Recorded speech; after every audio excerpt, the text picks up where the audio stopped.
Is Emeka Egbuka the most forgotten wide receiver prospect in the 2025 NFL Draft?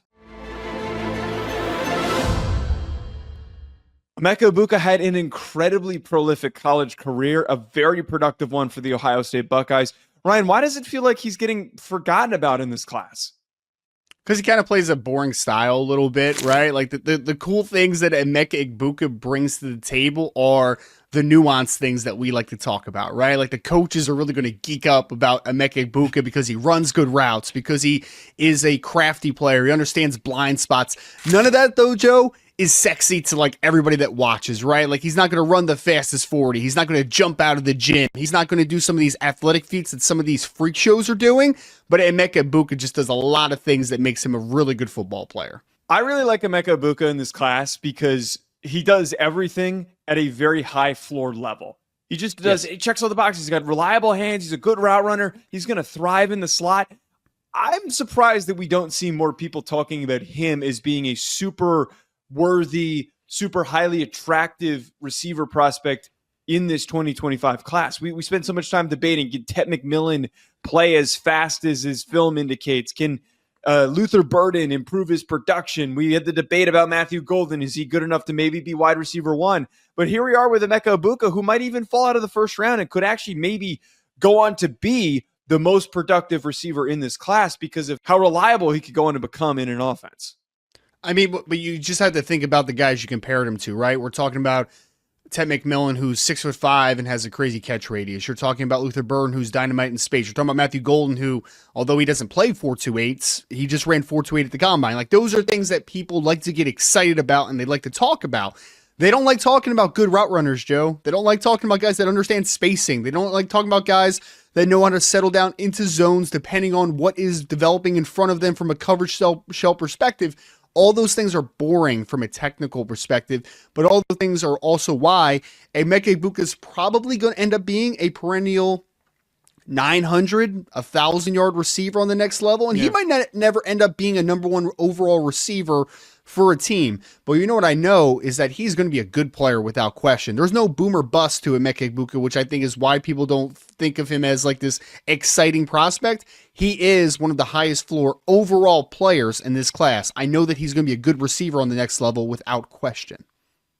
If we had to identify just some weaknesses for him, because we're hyping him up for saying like how great he could be, how consistent he can be, what are some of the weaknesses that stand out? I think the first easy one that we've already brought up is that he's not a crazy great athlete. He's not like a guy that's going to be as twitched up and as explosive as some of these other names. He's going to be on the lower end of athleticism that we look for in a slot receiver.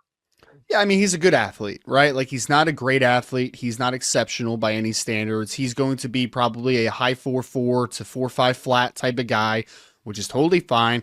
He's going to have good, solid change of direction, but again, he's not going to be elite. He's not going to be elite anywhere in terms of athleticism, and that's why some people are going to undervalue him a little bit. I would phrase him as, I think he's more smooth and explosive, which is fine for the slot, but I just think that's what he is.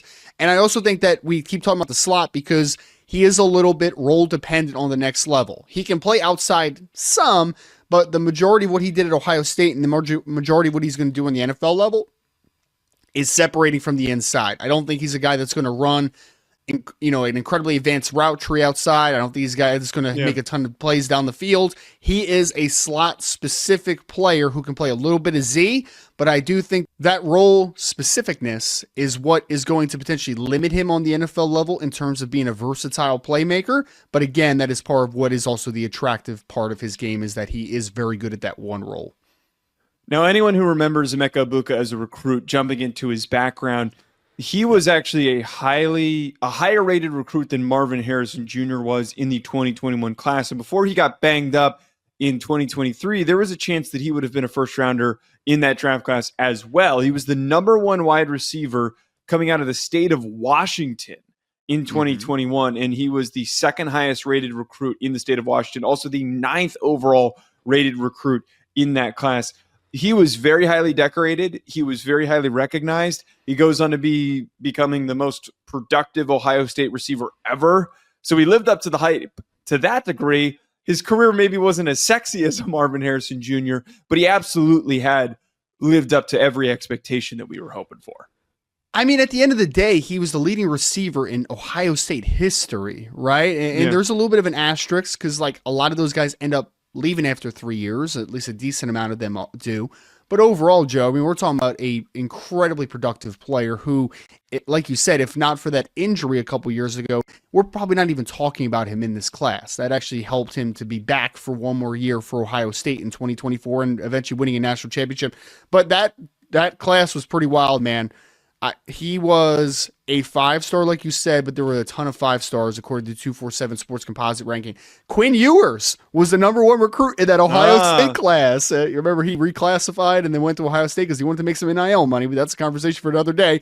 JT Tuimoloau, Jack Sawyer, Donovan Jackson, and then Emeka Egbuka. Also, Travion Henderson was a 5-star recruit in that class. So pretty cool to look back on because that class was a huge reason why they just were able to get over that hump finally and win a national championship. A lot of those guys stayed to be seniors and be big parts of this team and be instrumental members of bringing Ohio State back to a national championship, which is pretty cool to see. Yeah, his background and how he was able to help Ohio State win a national championship was certainly amazing.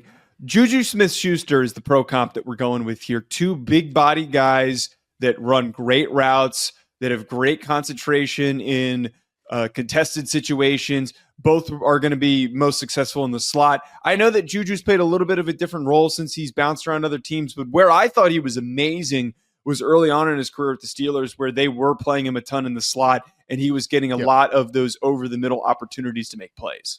Yeah, and I think that both players are more smooth than they are explosive. They're just both not dynamic players, but I do think they're strong, they're densely built, and they're really consistent slot receivers. That was the cool thing about Juju early on in his career was he would also make a ton of plays after the catch because he was a really strongly built slot receiver. And I think that's one underrated aspect of Emeka Egbuka's game is that I think Emeka is actually pretty good after the catch as well. So he's going to be able to make some plays after the catch, some hidden yardage stuff, and I do think that career arc could be hopefully a little bit more consistent than what we've seen from Juju, but I do think that Emeka has that power slot build and that frame and that physicality to be a consistent weapon to an offense. Folks, let us know in the comments below, what team do you want to see Emeka Egbuka play for? Hit that like button and subscribe. We'll talk to you later.